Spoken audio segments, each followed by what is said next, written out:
Bismillahirrahmanirrahim. Assalamualaikum warahmatullahi wabarakatuh. Alhamdulillahillazi an'amana bi ni'matil iman wal islam wa nusalli wa nusallim ala khairil anam Muhammad wa ala alihi wa sahbihi ajma'in. Amma ba'du.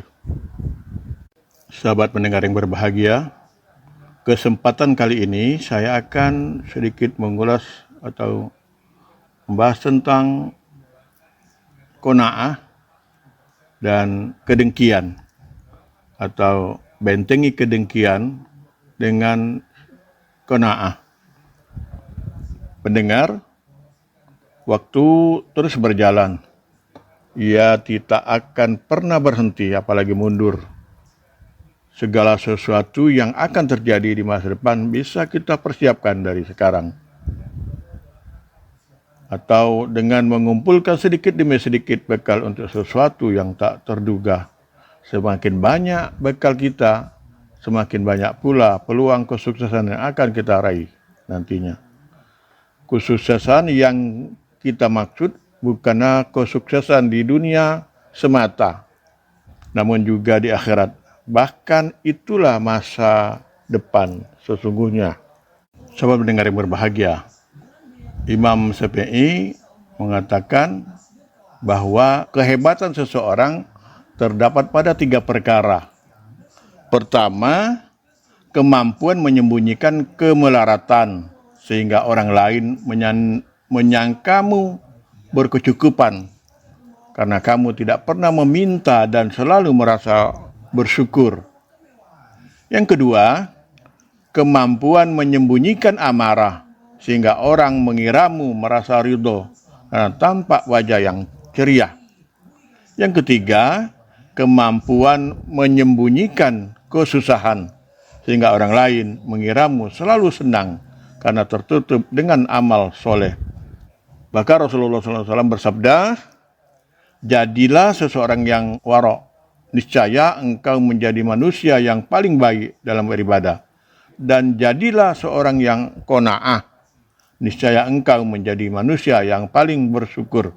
Seorang yang qanaah terhadap rezeki yang diterima, niscaya akan bersyukur kepada Allah Azza wa Jalla. Dia menganggap dirinya sebagai orang kaya. Sebaliknya, jika tidak berlaku qanaah, yang ada adalah perasaan merasa kurang, menganggap sedikit pemberian Allah Azza wa Jalla, sehingga tidak akan memperoleh kehidupan yang baik. Seorang yang qanaah terhadap rezeki yang diterima, niscaya akan bersyukur kepada Allah Azza wa Jalla. Dia menganggap dirinya sebagai orang kaya. Sebaliknya, jika tidak berlaku qanaah, yang ada adalah perasaan merasa kurang, menganggap sedikit pemberian Allah Azza wa Jalla, sehingga tidak akan memperoleh kehidupan yang baik. Sahabat pendengar yang berbahagia, seorang ahli hikmah mengatakan, saya menjumpai bahwa orang yang paling banyak berduka adalah mereka yang ditimpa penyakit dengki. Dan yang paling tenang kehidupannya adalah mereka yang dianugerahi sifat qanaah. Dalam kitab Ihya Ulumuddin, qanaah akan membentengi kita dari sifat yang tercela seperti hasad atau dengki. Tidak jarang dikarenakan kedengkian seseorang melakukan berbagai perbuatan dosa, baik itu menggunjing atau ghibah, mengadu domba, berdusta, atau bahkan berbuat khianat seperti korupsi, kolusi, dan nepotisme. Kontra dengan seseorang yang qanaah, ia akan menempuh cara yang halal dalam mencari rezeki, bukan menerjang yang haram. Ibnu Mas'ud radhiyallahu anhu berkata, al-yakin adalah engkau tidak mencari ridha manusia dengan mengundang kemurkaan Allah. Engkau tidak dengki kepada seseorang pun atas rezeki yang ditetapkan Allah, dan tidak mencela seseorang pun atas sesuatu yang tidak diberikan Allah kepadamu. Sahabat pendengar yang berbahagia, sesungguhnya rezeki tidak akan diperoleh dengan ketamaan dan tidak akan bertolak karena kebencian. Allah SWT dengan keadilan, ilmu dan hikmahnya menjadikan ketenangan dan kelapangan ada di dalam rasa yakin dan ridho kepadanya, serta menjadikan kegelisahan dan kesedihan ada di dalam keraguan-raguan dan kebencian atas apa yang telah ditakdirkan Allah. Dalam sebuah hadis disebutkan, kehormatan seseorang mukmin terletak pada sholat malam dan kemuliaannya terletak pada bergantungannya kepada manusia. Hadis Ibnu Hakim.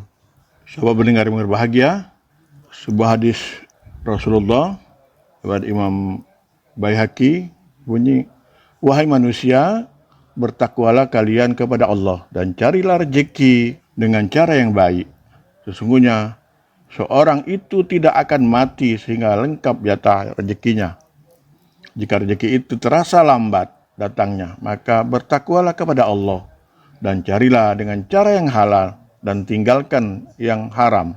Mari kita berdoa memohon agar Allah memberikan kita sifat qanaah.